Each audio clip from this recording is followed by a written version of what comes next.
so you're looking to start playing the guitar and you want to get to grips with some of these chords, well, stick around, guys, because I'm going to give you 3 tips that will help you learn any chord whatsoever. Let's get stuck into it. Well, hi there guys, my name's Matt here at Inspire Music School, where we are passionate about helping beginners learn and love the guitar. Please make sure you hit that subscribe button so that you don't miss out on any of the great tips, tricks and hacks that we deliver to you here on this channel. Now today we are going to be helping you get to grips with some of these chords faster, and make sure you're watching to the end, because this last tip is going to literally help you master any chord on your guitar fretboard.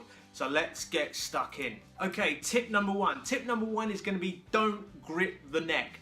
Okay, so when we get guitar players that are first starting out on their guitar learning journey, what they want to do is they want to hold on to this guitar for dear life because they've spent a lot of money on them, or they've inherited a guitar and they really want to look after it. So what they'll do is they'll literally just hold on to this thing for dear life. And what they'll also do is they'll kind of grip the neck here to kind of prop it up. Now, let me just go on the record and say that in the majority cases, the weight of your guitar is in the body, not in the neck. If you look here, I'm holding the guitar with this hand here, steadying it, and the guitar isn't falling forward, so therefore I don't need to strictly support the neck here.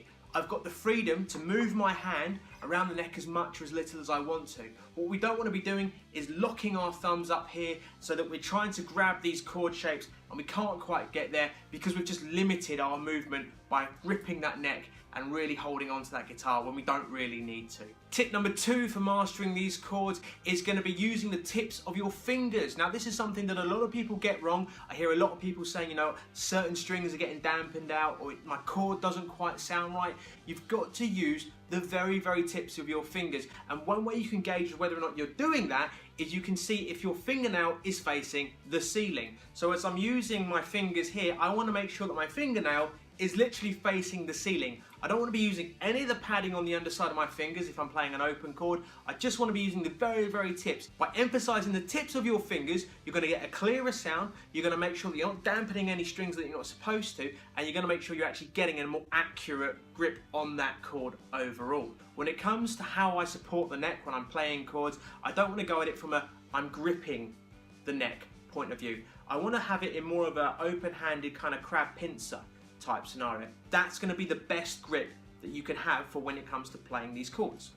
Okay, so for tip number 3, we're going to get into some close-ups, and I'm going to show you one hack that will literally help you learn any chord and really help with those transitions when it comes to you playing these in the context of you learning your songs. Let's have a look. Okay guys, so this tip is going to literally help you learn any chord, whether it be a bar chord like that or an open chord like our C chord that we've got here. We're going to use a C chord because it is a beginner lesson, so we're going to just start with a really basic chord just to kind of bring this into context that we know what we're doing. I'm going to be talking about the string names as we go through this example, so if you're not too sure about your string names, I'll put a link in the description below to our very first ever guitar lesson, which should help take you through your first steps when it comes to getting to grips with your string names and the parts of your guitar. So for my C, I want to have my B string, which is my second string from the bottom, and I want to put my first finger down in the fret like that. I'm going to miss a string out, and I'm going to go to fret number 2, and I'm going to play the D string with my second finger, and then I'm going to go right up, and I'm going to play my A string with my third finger, and that's at fret number 3. Now, what we often hear from players is that they can go from G to C, but not C to D, or go from E to G, but they really struggle going from G to C. And what we want to do is we want to get rid of that. We want to learn these chords the best that we can on their own, so that it doesn't matter what chord precedes the chord that we're struggling with, we're always going to get there really easily. So one thing that we can do, if we put our fingers back, so I'm going to go first finger on the B string in fret 1, then I'm going to go second finger on the D string in fret 2, and then I'm going to go third finger on the A string in fret 3, and I'm going to just grip that chord, again making sure that my fingernails are facing the ceiling using the tips of my fingers. I'm not locking my hand up at the top, okay, like we spoke about. I'm not locking my hand up there, making sure that I can't actually move my hand if I need to. I've got a nice relaxed grip, and I'm just pressing with the tips of my fingers like that. Okay, and now I want to memorize this chord. I want to build this chord into my memory. So what I'm actually going to do is I'm going to take my fingers away, lose the shape and give my fingers a wiggle, and then put them back. Now this seems like a really weird little tip, but trust me guys, this really works. So what I'm doing here is I grab the chord again, I take my fingers away, and I give it a wiggle. I lose the shape. What we don't want to do is kind of go like that. Take my fingers away, take my fingers away, take my fingers away. Because what we're doing is we're forcing our brains to actually work out what this C chord looks like. So by us going, take the fingers away and put them back where they were, it's actually forcing our minds to go, okay, what did that C chord look like? And can I get back there quicker? Now what you'll find is the more you do this, the quicker you'll actually be able to get back to that C chord, okay? And this will work with any chord on your guitar. It doesn't matter if you're a beginner, an advanced person, an intermediate, this will work with anything, okay? So what I'm doing here is I grab a chord, I'm using C in this example here, and I'm grabbing that chord, take my fingers away, give them a wiggle, and put them back like so, and see how fast I can get them back. What you'll find is you'll start off pretty slow, and the more you do it, the faster you'll get.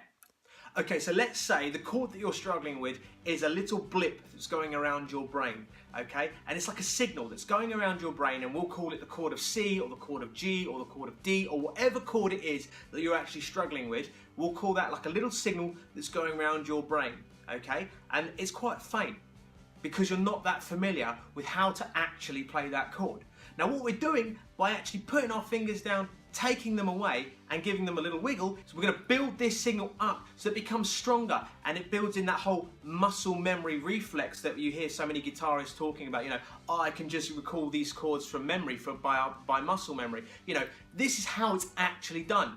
So it sounds like a bit of a strange tactic, but trust me guys, I do this with students throughout the week, and I've done it for years with beginner students, and it works an absolute charm. And it works if you're learning a song, if you're learning just how to get to grips with a new chord. It works in all different kinds of scenarios.